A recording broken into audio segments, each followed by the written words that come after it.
breaking news, Beyoncé and Taylor Swift are going to hold a fundraising. This is all over the internet. I don't think it's true, right? You know, I'm not seeing any hot links to actual stories about it. So, but wouldn't it be something? Wow, that'd be incredible. So Elizabeth Warren, you know, the Supreme Court, let me back up a little bit here. About, I don't know, 4, 5, 6 months ago, I wrote an op-ed about the Chevron deference. And people are like, oh my God, here we go, the wonky stuff. No, the Chevron deference is a big deal. The way that regulatory agencies work, like let's take the Environmental Protection Agency. Congress says, okay, EPA, clean up the nation's water.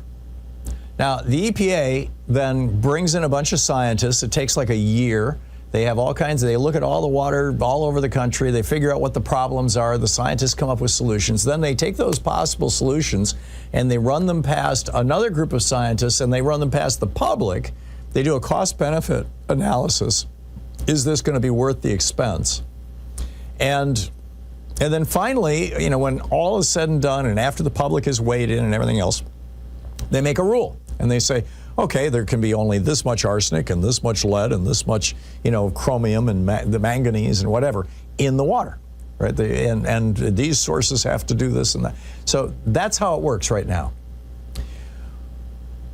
There was a case back in the 70s, as I recall, maybe the 80s, where Chevron came and said, sued and said the EPA does not have the power to regulate us.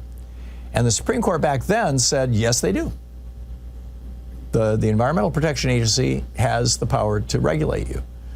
And that ruling by the Supreme Court, in which they said we will defer to the government in this case, is referred to as the Chevron deference. You're not deferring to Chevron, you're deferring to the government.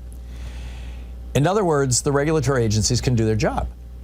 Well, a month ago, the U.S. Supreme Court said, no, we're gonna blow that up.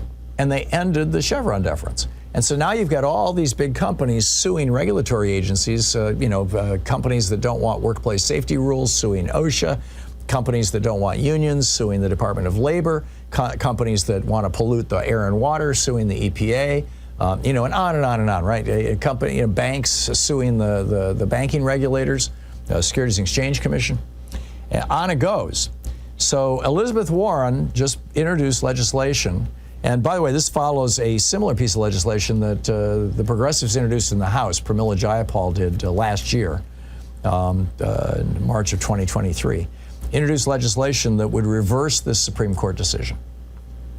And that's a big deal. I mean, and very few people are going to talk about this in the news because it requires that explanation of how regulatory agencies work. And that doesn't fit into a 30-second hit on CNN kind of thing, you know.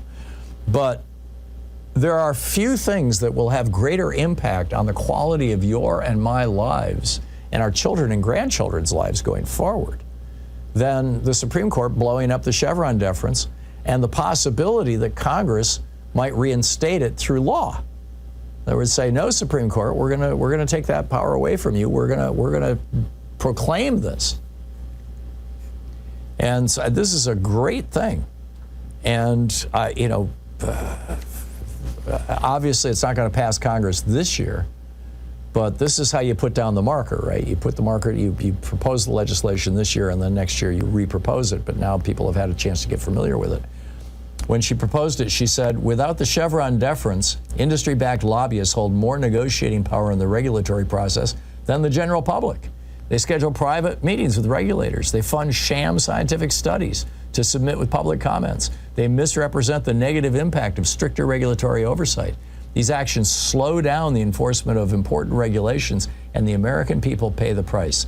The Supreme Court's overturning of the Chevron deference undermines our government's ability to promote worker safety, to ensure clean air and water, and to protect consumers.